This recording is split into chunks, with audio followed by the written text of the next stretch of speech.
¿Qué harías si tu propia hermana te odia en secreto llamándote la deshonra de la familia? Y el rey termina enviándote a desposarte con un príncipe del cual se dice que es una persona cruel. Carolina despierta de golpe tras una pesadilla donde su hermana la perseguía. Ella es nuestra protagonista y nos cuenta que pertenece a la casa Sánchez, el ducado más importante del reino de Celestia. En su familia nacieron 2 hijas, pero a diferencia de su talentosa hermana mayor, Carolina nació sin un solo don mágico, sintiéndose un 0 a la izquierda. Su mayor deseo siempre fue tener un talento que su familia pudiera presumir. Esa misma noche se organiza un fiestón loco, donde Flora es el centro de atención. De pronto, una chica de la alta sociedad sufre tremendo accidente azotando contra el suelo, y Flora aprovecha para curarla usando sus dones sagrados. Todos se quedan maravillados porque ella es candidata a santa, un título súper exclusivo otorgado a los portadores de magia divina. En medio del evento, las víboras de Alcurnia empiezan a hablar mal de Carolina. Al ver esto, Flora salta a defenderla públicamente, obligando a las chicas a pedir disculpas. Carolina, sintiéndose presionada por tanta presión,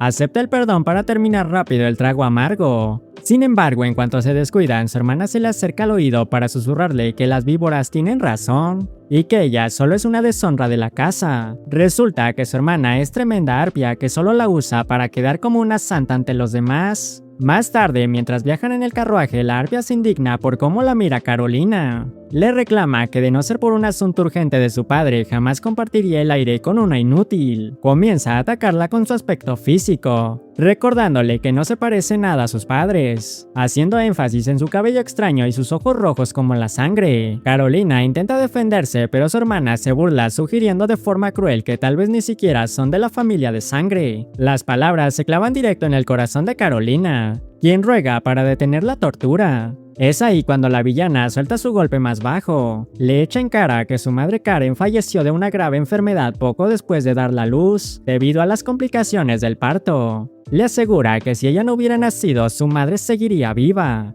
sentenciando que jamás la perdonará por haberle quitado la vida. Al llegar a la mansión, el mayordomo le avisa a Carolina que su padre le espera con urgencia. Al entrar al despacho, se topa con el rey metido en la oficina. El soberano le pide discreción absoluta ya que su visita es secreta. Tras una breve plática donde el monarca presume su salud perfecta y le pregunta si tiene novio, su padre lo interrumpe exigiendo que vaya directo al grano. El rey revela que el tratado de paz con el imperio de Malcosias está a punto de romperse debido a que un noble tonto insultó a la hermana del emperador. Para evitar que se arme la campal, el imperio exige una alianza matrimonial inmediata con su segundo príncipe Edward, comandante de la Orden del Fénix. Carolina sabe perfectamente de quién hablan. En el pueblo lo apodan el príncipe maniático de la guerra, un hombre despiadado que elimina a sus enemigos sin pestañear. El rey explica la situación: necesitan mandar a una noble de alto rango. Sus hijas ya están casadas y no puede arriesgar a Flora porque el rey no la necesita. Al confirmar que Carolina no tiene pretendientes, el rey le pide formalmente convertirse en el sacrificio para salvar la nación. Sin otra opción, ella acepta y el monarca se marcha ordenando preparar el viaje en 3 días. Al quedarse a solas con el duque, Carolina entra en pánico. Sin embargo, su padre la sorprende al gritarle que no permitirá que se convierta en un sacrificio y que hablará con el rey para anular el acuerdo si ella no lo desea. Nuestra protagonista no entiende nada, pues siempre creyó que su padre la odiaba. El duque, arrepentido, la abraza fuertemente, desmintiendo esos falsos rumores. Carolina insiste en continuar para hacerle útil a su apellido. Su padre, conmovido, confiesa que es idéntica a su madre en su manía de no preocuparse por sí misma. Esa noche, el duque aprovecha para contarle anécdotas de su difunta madre, como la vez que le ganó una partida de ajedrez o su amor por las flores. Una sirvienta chismosa escucha las risas y corre a contarle todo a la hermana mayor. A la mañana siguiente visitan el cementerio. Frente a una tumba, Carolina se quiebra y le pregunta al viento si su madre se arrepintió de haberla tenido, creyendo firmemente que fue su maldición. Su padre la interrumpe pidiéndole que no cargue con culpas del pasado. Por la noche, mientras empaca, la arpia de su hermana entra a la habitación a tirarle hate, repitiéndole que va directo a los brazos de un monstruo y que nadie la amará. Carolina decide ignorarla sabiendo que es la última vez que verá ese rostro de hipócrita. Al amanecer, Carolina se despide de su padre en la entrada. El duque la abraza llorando, expresando lo orgulloso que está de ella y agradeciéndole por haber nacido. El carruaje arranca rumbo a la frontera. Horas después, el cochero anuncia la llegada. El plan es unirse en secreto a la Orden de Caballeros que regresa de una expedición para ingresar al Imperio sin levantar sospechas. Carolina baja del transporte totalmente sola, muerta de miedo. Al presentarse ante los soldados, levanta la mirada y se topa con los ojos fríos de Edward, quien la clava con la mirada fijamente. Edward la recibe con calma, diciéndole que no llegó tarde y que no tiene por qué disculparse. Le estrecha la mano con fuerza, recordándole que pasarán mucho tiempo juntos, disculpándose de inmediato por su tosca fuerza. Carolina le responde que es un placer, pero antes de que el momento se ponga más tenso, el asistente interrumpe preguntando de forma cómica hasta cuándo van a seguir tomados de la mano, haciendo que se suelten bien avergonzados. Ese asistente se presenta como Theodore García. Carolina sabe que es un subcapitán famoso y un genio hechicero muy intelectual, por lo que teme que le esté evaluando. Theodore los guía a un carruaje militar. Ya en el camino, Carolina termina toda mareada por el movimiento. Edward nota su malestar y le abre la ventana para que tome aire y le promete bajar la velocidad, disculpándose por no conseguir un transporte digno de una noble. Ella se sorprende a ver que el temible príncipe en realidad es muy atento. En eso, Theodore suelta el itinerario. El fiestón de compromiso será en 2 semanas durante la fundación nacional, y la boda un mes después. Aunque Carolina se asusta por el poco tiempo, decide no huir más y dar su mejor esfuerzo. Por la noche acampan y un caballero llamado Colette se disculpa con ella por hacerla dormir a la intemperie debido a los peligros del camino. De la nada, un soldado avisa que hay bandidos y se arman los chingadazos. Colette le ordena ocultarse en el carruaje. Las flechas enemigas impactan por todos lados y el transporte empieza a incendiarse. Carolina rompe en llanto pensando que va a morir, pero Edward llega en chinga, la carga al estilo princesa y la salva. El prota admite apenado que lanzó un hechizo de fuego para protegerla, pero se le pasó la mano y por eso quemó el carruaje. La lleva a la tienda principal, la única con barrera protectora, pidiéndole que no mire para evitarle ver la sangrienta batalla. Asustada, Carolina se pone a rezar con el corazón. El sanador llamado Ron grita asustado porque su magia no puede detener la hemorragia mortal de Colette. Sin embargo, cuando Edward y Theodore entran corriendo, ven que Colette ya está totalmente curado. Ron confiesa que apenas Carolina empezó a rezar, las heridas sanaron de golpe. La waifu insiste en que ella no tiene magia, pues su examen de niña salió negativo. Más tarde, Edward le agradece por salvar al soldado y se disculpa por haber creído que era la hija típica frágil de un duque, que le temería a la muerte.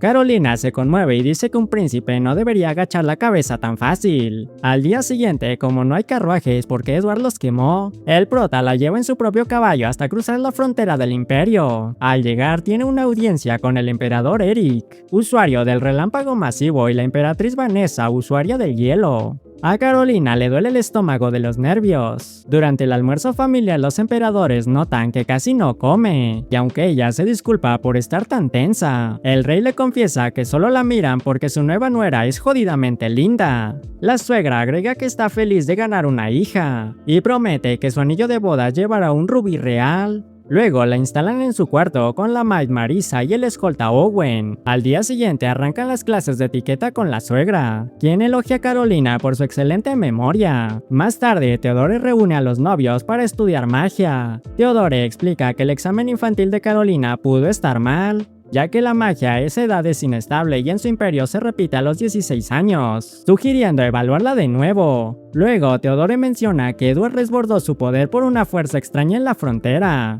y que es raro que no se toparan con monstruos. A lo que Carolina comenta que en su reino los monstruos solo se ven como mascotas gracias a la santa del lugar. Al salir, Owen le cuenta a Carolina que el príncipe odia estudiar y que de niño se escapaba para entrenar con la espada. En eso, Colette aparece para regañar fuertemente a Owen por andar de hocicón hablando mal de sus superiores. Ambos soldados se ponen a discutir como niños chiquitos, asustando a Carolina. Pero en medio del pleito, Owen divisa el peligro y nota que alguien acaba de disparar un proyectil directamente contra la waifu. Mientras Colette le grita desesperado para ver si está bien, Carolina se queda completamente congelada en un shock absoluto. Tras el atentado en el pasillo, Owen le pide a Carolina que se relaje porque mientras él esté a su lado nada malo le va a pasar. Los soldados buscan pistas en friega y Owen le ruega que no salga de su habitación hasta asegurar el cuartel. Carolina le agradece el gesto, a lo que él responde que solo hace su trabajo. En eso, Colette llega corriendo todo preocupado para ver si la waifu está bien, pero Edward aparece de la nada y lo saca volando de un empujón. El prota, completamente alterado, le grita a Carolina preguntándole si está a salvo.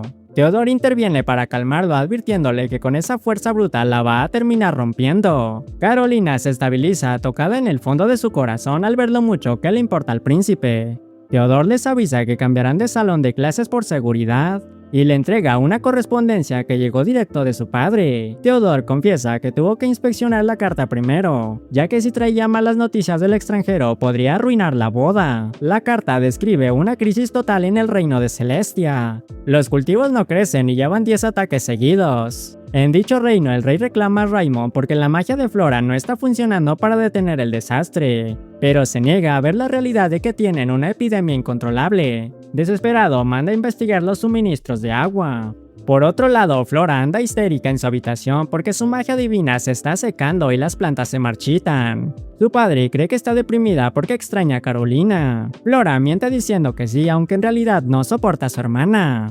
Su sirvienta le pide que se calme, pero Flora se pone peor porque necesita descubrir qué destruye sus poderes antes de que la descubran. De vuelta al imperio, Carolina termina de leer la carta donde su padre le promete que asistirá a la gala nacional para verla. Finalmente llega el día de la fundación nacional. Marisa maquilla a Carolina dejándola preciosa. Edward y Theodore entran a buscarla. El prota se queda embobado y dice que luce espectacular, haciendo que ambos se pongan rojos como tomates, hasta que Theodore los apura para hacer su entrada triunfal. Los chismes en el salón no se hacen esperar cuando aparece el príncipe enfermizo, llamado Gilbert, un completo galán. Edward, sintiéndose menos, pregunta a Carolina si prefiere a los hombres refinados como a su hermano, pero ella lo sorprende confesando que le atraen los hombres que son genuinamente amables. Los monarcas entran al salón bajo los vítores de la multitud. Eric toma la palabra y hace oficial el compromiso de Edward y Carolina para calmar las tensiones políticas de los nobles. En ese momento, Gilbert se acerca a saludarlos. Edward le pregunta por su salud y Gilbert admite que sigue débil, ya que padece una condición tan severa que si sale de su palacio sin protección, se desmayaría al instante debido al flujo de energía del ambiente, retirándose de inmediato. Más adelante, mientras Carolina descansa, Theodore llega acompañado de Raymond. El prota los deja solas para que platiquen. De la nada, Owen llega corriendo con la espada desenvainada exigiéndole a Carolina que se aleje de su padre, porque él fue quien intentó asesinarla. Owen revela que atraparon a un mayordomo intentando envenenar su bebida, y el tipo confesó que el duque la contrató. Carolina defiende a su padre notando un detalle clave: el asesino tiene rasgos típicos de Gotia Oriental, una región lejana con la que el imperio apenas inició el comercio. Raymond añade que su pequeño reino jamás tendría los recursos para hacer tratos con semejante lugar, dejando a Owen como un completo tonto. El duque abraza a su hija conmovido argumentando que ningún padre quería matar a su propia sangre. Edward manda al prisionero al calabozo y a Owen al interrogatorio. Más tarde, Theodore y Edward se reúnen a solas con Carolina para revelarle la verdad. Los ataques no son por ella, sino por la guerra de sucesión al trono del imperio. Gilbert era el favorito para gobernar, pero el síndrome de hipersensibilidad del maná le arruinó su futuro. Al estar recluido en su palacio, los nobles extremistas empezaron a presionar para que Edward fuera el heredero por sus logros militares. Edward no quiere el trono, pero las facciones radicales de Gilbert han estado inventando que el prota es un monstruo despiadado. Edward confiesa que de verdad mató a una mujer y a su hijo, pero aclara que les habían plantado magia explosiva para usarlos como terroristas, y tuvo que eliminarlas para salvar a varios civiles. Carolina le toma la mano y le asegura que él no hizo nada malo. Theodore también le explica el oscuro trasfondo de Owen. Resulta que es el hijo ilegítimo de un varón y una sirvienta. Fue brutalmente maltratado por la madrastra y su propio padre biológico solo lo usó como repuesto médico para su hijo legítimo, intentando desecharlo cuando ya no le servía. Al enterarse de esto, Carolina siente una profunda empatía, pero al día siguiente, Colette le cuenta a la waifu que Owen está tan deprimido y lleno de culpa, que quiere renunciar a ser escolta, sugiriéndole obsequiarle un pañuelo incompleto, que ella misma está bordando para indicarle que aunque es inexperto espera grandes cosas en el futuro de él. Carolina visita a Owen Owen en los cuarteles y le entrega el regalo. Owen se altera diciendo que no actúe como si lo conociera.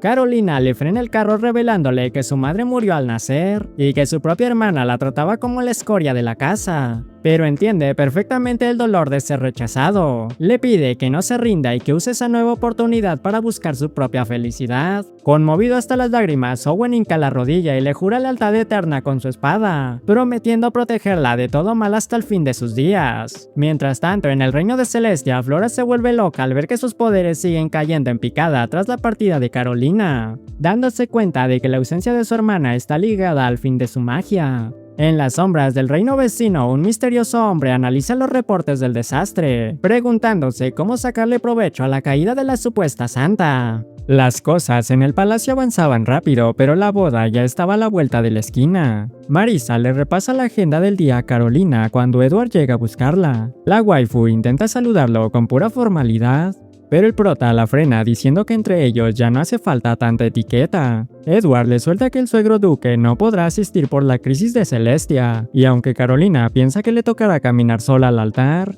el príncipe le asegura que ni de chiste dejará que haga una entrada tan triste. Caminarán juntos tomados de la mano.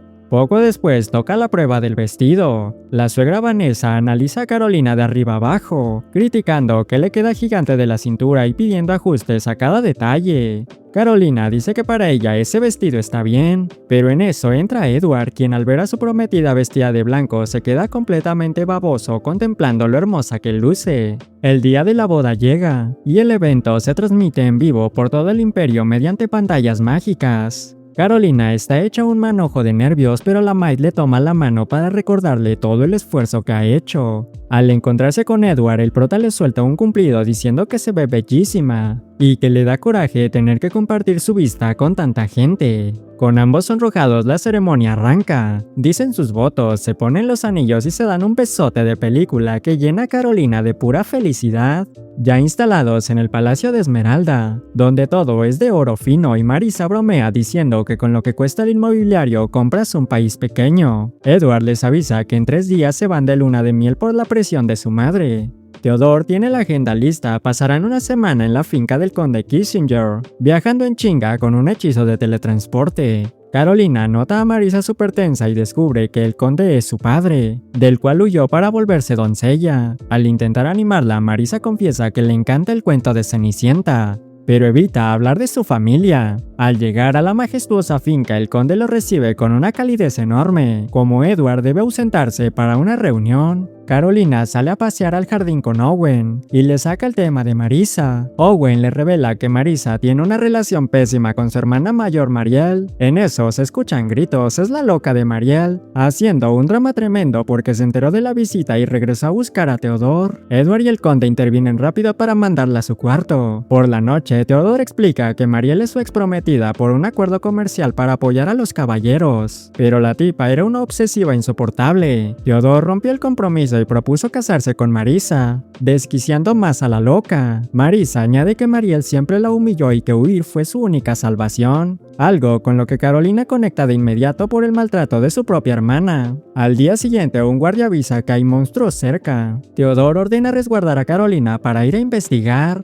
pero resulta ser una farsa inventada por Mariel para alejar al príncipe. Mariel exige que rompan el compromiso y llama a Carolina esposa de adorno para un príncipe salvaje. Carolina la confronta sin miedo por causar desmadre, pero Marisa no se aguanta, se le va encima a Mariel y le conecta tremendo guamazo en la cara para que respete a la princesa. En ese instante aparece Edward encendido en llamas, súper emputado, advirtiendo que jamás permitirá que insulten a Carolina. Theodore reafirma que le da náuseas la gente tan maleducada y la manda a arrestar. Marisa rompe en llanto con Carolina, confesando que al fin sintió que su cuento de Cenicienta se hizo realidad. Mariel termina exiliada en un convento por decisión de su padre, para evitar que fuera acusada por insultar a la familia imperial. Mientras tanto, en Celestia, la hermana castrosa anda rompiendo vajillas de pura histeria, porque mañana es el segundo examen mágico y sigue sin poder purificar un vaso de agua enlodada. De vuelta al imperio, Theodore le avisa a Carolina que todo está listo porque mañana le toca repetir su prueba de aptitud mágica a los 16 años, prometiendo revelaciones impactantes.